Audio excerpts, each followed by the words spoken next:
Hi guys, Nathan here. Got a DDD list this time, playing loads of OTSs and stuff, and done quite well with the deck. Just get straight into it. Main starters, 3 Kepler. It is a search for a dark contract, so your fusion spell and the rotor spell, and it also has another effect where you can target a DD card in the pendulum zone and you can return it back, which that can come up in very niche situations. Other good normal summon, important as a level 4 is 3 Copernicus. It's a Foolish Burial for a DD or a Dark Contract. It does come up as well where you can send a Dark Contract, so you can combo with the Griffin in your Pendulum Scale when you open the awkward 1-card combo with Dark Contract with the Gate. This card's really good. It dumps the slimes and just gets your combos going. This plus like another one, Griffin, broken level 4. It just gets you access to the rank 4 play, which gets you to the King Tower, which dumps all the slimes and stuff, so you can keep going. Griffin has several effects. It can boost attack by 500 per contract that's on field or in grave. In grave is really important for the Copernicus play, like I was saying a minute ago. But if it's pendulum summoned, you can discard a card and draw a card. If it's summoned back from grave, it lets you add a DD card, so it lets you add the Headhunt, which is a snatch deal, which you 90% of the time do end on it on your end board. I'm playing 2 Orthros. People do flip between 1 and 2 of this card. I like really 2 a lot, for the pure fact that when it's in scale, you want another one that's in your deck, or you can get access to against back row matchups just to help break the boards. It also is a level 4 tuner, which helps get access to Siegfried and is very important for the Baron line in the deck, which is a 3-card combo which lets you play through any hand trap before you make your Gilgamesh. Then the last big scales is 1 Ragnarok and 1 Thomas. Thomas comes up for the 1-card combos. I am not playing Rage though at the minute, but this can come up if you've got an awkward combo line, which you can pop the Griffin and this can add it back to spec it so you can make your rank 4 and carry on playing. Ragnarok's the main one you're placing in your scale with the Orthros, and it is a reborn when you summon a DDD. It does half damage, which you do need to remember about for when you're pushing on the following turn. But apart from that, this one's really good. I'd arguably potentially play a second copy. I just ain't really got the space in the main deck. 3 Sword Slime. This one's really good. Lets you fuse with DDs in your hand and can banish to summon 1 DD from hand. This is part of the Baron line. Gets access to the High King as well as if you draw the big ones, or if you can combo in getting Genghis into grave and a Necro Slime, and that helps during the back row matchups because the High Kingus negates spell traps. 1 Necro Slime.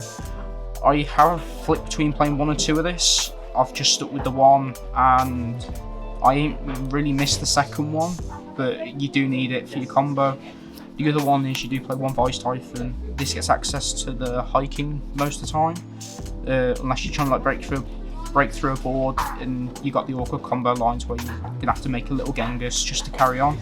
But apart from that, it's really good into the back row matchups because that's what helps get access to the High King. 1 Lamia. This card is not nearly as good as it was back in 2016, but it's still a good extender, and I'm playing the Arc in the extra deck, the level 7 DD fusion, so that plus this can make Siegfried as well on your end board. That's it for the monster, for the engine. I'm playing 3 map. People do flip between this and the Small World. I'm preferring this at the minute. I'm not a big fan of Small World, but before I was on this, I was playing a load of draw cards. I was playing 3 Allure, 1 Upstart, and an Into the Void, but I weren't playing hand traps. But at the minute, with like Scythe running around and stuff, you do really need the hand traps. So I flipped over to this, and it's another 3 copies of Kepler or Copernicus, to be honest, and that's just really good. And I'm playing 1 for 1, which gets access to the Kepler or Lamia, and the other one is Necro Slime. So if you've already got access to Kepler, you can 1-for-1 pitch and still summon something else, so it's not a waste of resources. Then I'm playing 3 copies of Gate, Zarota, what else can you really say about it? One copy of the Swamp King, this is the fusion spell, and the last engine card I'm playing is the Headhunt, which is the Snatch Steal for the deck. I've really flicked between playing this and the Dark Contract with the Witch. I'm not currently main decking this. I really want to play it in the side deck though. I ain't got a side deck today, but playing things like Token Collector, Lanciers and stuff, just like the standard hand traps that people are playing at the minute. But on this at the minute, just to keep testing it, I really liked Witch because Witch plus Siegfried lets you negate Dark Ruler no more. But not many people are playing Dark Ruler at the minute, so I have gone on to this. I don't like the pattern license, that's how come I've put it. I've played it at 2 OTS's and I just didn't really like it at all. I kept siding it out.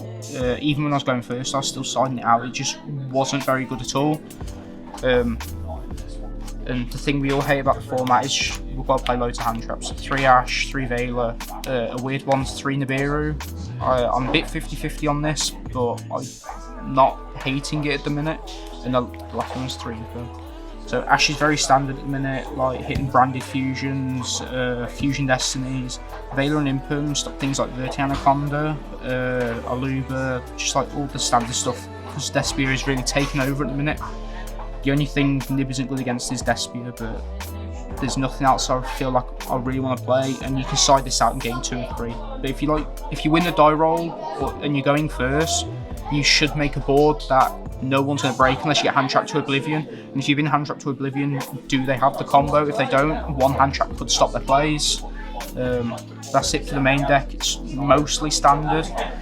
If we was going back into a non-hand trap format, if one day we do get a ban list, I would probably go back to playing like Allure Darknesses and stuff. Extra deck is very, very standard. 3 Gilgamesh, it's mandatory 3 of in my opinion.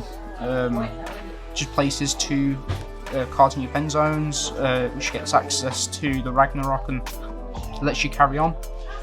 2 copies of Genghis, Reborns, you use these to make the Wave King on your end board. 1 High King, another Reborn, negate spell traps on your opponent's on your turn. Sorry. The last one is 1 DR. You use this in the combos. People have cut this for the Dark Charmer, but I'm not really wanting to play the Dark Charmer. I feel this comes up a lot more. Synchros, 1 Siegfried, negate spell traps, 1 Baron, negates like Nibirus and stuff, so you can make this before going into Gilgamesh. So you have a negate for things like Nibiru, Imperm, Gamma for the Gilgamesh. XYZs is 1 Caesar, you need it for the combo, King Tell for the combo. This one, when it's sent from field to grave, lets you add a Dark Contract when it's 70%. This one is a non-once per turn Foolish Burial, which lets you send your Necroslimes, Voice Typhon, Lamia, etc. 1 Caesar, it drops on the end board. It's a double Solemn Warning, which a lot of decks at the minute can't really beat that. Next one's 2 Machine X. This thing's really, really good. Good against Flunder is the main one, because a lot of people like to play Flunder for some reason. And then the last one is Zeus. The things you can make Zeus with mainly is this and the Caesar. So you're only making a 2-map Zeus all the time, but like it's enough to break the board so you can make your own board. That's really it.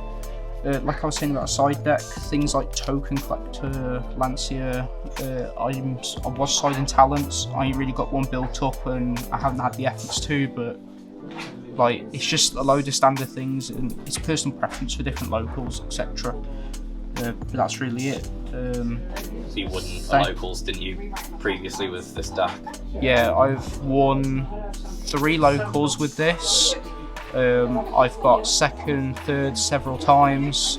Apart from that, really, it's all I've really done with the deck. But it's been playing really well. Wouldn't really change much at the minute. I might jump back on to playing the Witch again. It just really depends. Apart from that, like, comment, subscribe.